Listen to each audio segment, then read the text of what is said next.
Brendan, congratulations. Cheers. What a fantastic victory. How do you summarise how you feel right now? Well, of course, I'm so proud, just so happy for everyone, from the owners to the supporters, obviously the players. Amazing bunch to work with, and to have won it for the first time in the history of the club is really special. It feels really wonderful catching the eye of so many of the players speaking with Top, and I know they were talking about Kun Vichai. Have you had a conversation with him about it? Yeah. Obviously, it was a dream of Kun Vichai. Obviously, the team won the Premier League, but to then win the FA Cup for the supporters, for the club, was always a dream, and they've achieved that dream. It's become reality, and I'm so happy for them. And to see the fans here today as well, could you just feel that energy in the crowd? It felt like it was really helping the players, certainly. Yeah, it was. There's no doubt.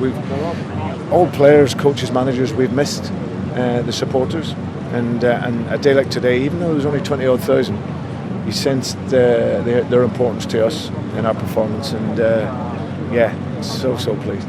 And got to talk about that goal, Yuri Tielemans' absolute wonder goal, so befitting of the final, wasn't it? Yeah, well, there was two moments. There was his goal, which was an incredible goal, and I think if you look at the FA Cup as we do as British coaches over the years, that was a classic FA Cup winning goal. But I can't mention that without Kasper's Schmeichel's save, because that was absolute world class, and two big moments in the game for us. And once again, VAR, how were you feeling when they were checking that back?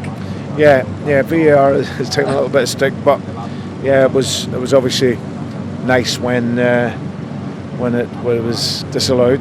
But it was a good line by the players. We talked about that run that Chile makes and to get in behind, and thankfully it was ruled out. I've spoken to a few of the players about who they're celebrating this for. I know, of course, you've mentioned Kun Vichai as well, but what about you personally? Is there any member of your family, someone you'd like to dedicate it to?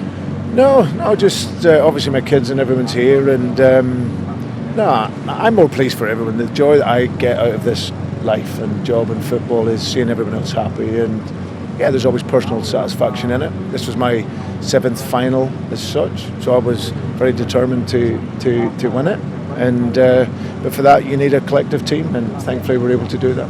You've made a lot of Leicester fans very happy today. Thanks very much. Cheers, thank you. Congratulations. Thanks. See, Neil?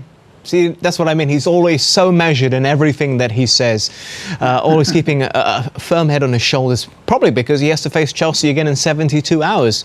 So there's no time to relax, because there's a lot at stake in that game, plenty at stake. It's the life of a modern-day manager, Alan. You know, you get these moments, and magical moments.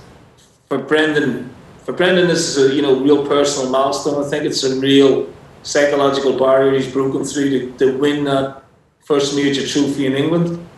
But you don't get time to enjoy it until the end of the season. He knows he's got a huge game on Tuesday, and the psychology of that game, Mario, is going to be fascinating. With Chelsea will be really hurting in that dressing room now, and you can be sure that they're going to be really fired up for the game come Tuesday. And it wouldn't surprise me if they win and win well. Mm-hmm. Yeah, I think what you want is like Leicester peaked at the right time. They wanted a trophy, they went after it, and Chelsea didn't peak. The only thing Chelsea now can have is peak at the next final they're going to get. Of course, they want to get into the Champions League, you understand? But then the Champions League by winning the game against Leicester. But when you play two finals, you want to win everything. But the timing of the peaking is what you try to dictate as a coach. And you know how hard it is for us, you understand, to perform on the right occasion. But the next game, you're going to be hurting. You sit in the dressing room. It's almost very quiet as well, because when you know you had lost, I remember being at Chelsea in the dressing room, and we lost the game. We had back-to-back games, just like how we have it with Leicester. We had it with the Spurs at that time. And we lost the game going there, 5-1, sit in the dressing room, and they made a cup that it was too hot for us to drink in. They put too hot for Chelsea to drink. And Ranieri brought the cup to the dressing room. He said, I lift the cup up so you all can laugh about yourself because you lost that game. So go out there and make sure you bring the rest back for us. And we went out there, we won the game. But that is something like one of those motivations you need as a player to make sure that you know the reality. You lost the FA Cup. So now let's see what you got now. And Leicester is on the other hand, they're coming with a big smile in their dressing room. Coming in like, oh guys, we won it.